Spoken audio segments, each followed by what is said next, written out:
The reconciliation agreement between the Palestinian Authority and Hamas increasingly resembles other political miscalculations which the international community still upholds as significant reference points. As long as Israel and the PA stand to benefit, accolades from the international community will continue, despite the fact that such prominence usually does not bode well for Palestinian citizens. Upon Hamas returning control of Gaza's border crossings to the PA, the UN Special Coordinator for the Middle East peace process, Nikolay Mladenov, issued a statement that is flawed on many counts.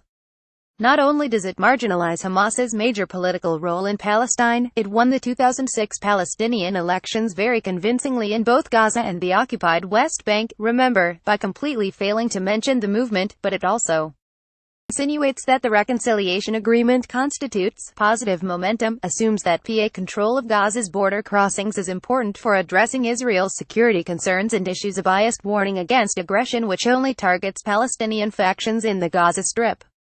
"I take this opportunity," said Mladenov, "to remind all factions in Gaza of the importance of maintaining security and ending militant activities that undermine peace and security for both Palestinians and Israelis alike." There was no mention of militant Israeli activities which underpin the occupation and siege of the coastal territory. Read the resumption of PA security coordination with Israel is no surprise. According to Hamas, the UN officials' comments provided cover for more Israeli crimes against the Palestinian people. The end result of such statements is indeed what Hamas has described. Yet, there are elements missing from Hamas's criticism, which would shed more light upon the dismissive attitude of the international community towards Palestinians in Gaza. Placing the security demands of Palestinians and Israelis on an equal footing is wrong. The former are occupied by the latter, and it is Palestine which faces an existential threat, not Israel. Palestinian security is jeopardized by Israel's colonial presence and its repercussions, not least the building of colony settlements on Palestinian land, and frequent military offensives.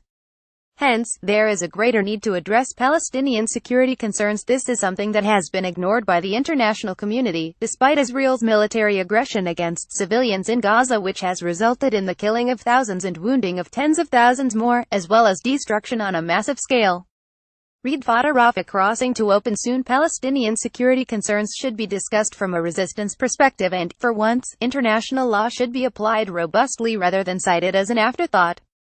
The international community has required Palestinians to adapt and offer concessions to the point of rendering themselves defenseless in order to appease Israel. An alternative would be to expose the myth of Israel's security concerns while asserting the legitimacy of Palestinian rights and demands. Mladenov also omitted the colonial context from his comments. Apart from the convenience of amalgamating all Palestinian factions in order to generalize militant activities, there is no recognition of the threat which Gaza is facing from Israel and the reconciliation agreement. The Ramallah-based PA presence in Gaza does not bode well for the enclave, given that its authority is a result of direct, premeditated aggression and it exists solely to protect Israel and its occupation. Palestine's security is now jeopardized due to the joint efforts of the PA and Israel to eliminate resistance in Gaza, primarily by ostracizing Hamas from a political process in which the movement is supposed to participate. International approval is rarely, if ever, a cause for celebration. This is particularly so when there is no concern shown by the international community regarding the consequences of a reconciliation agreement founded upon coercion. PA control over Gaza will result in the Palestinians living there experiencing different forms of vulnerability under the guise of progress, not least because of PA President Mahmoud Abbas's abhorrence of legitimate Palestinian resistance against Israel's military occupation. Read Gaza between the carrot and the stick.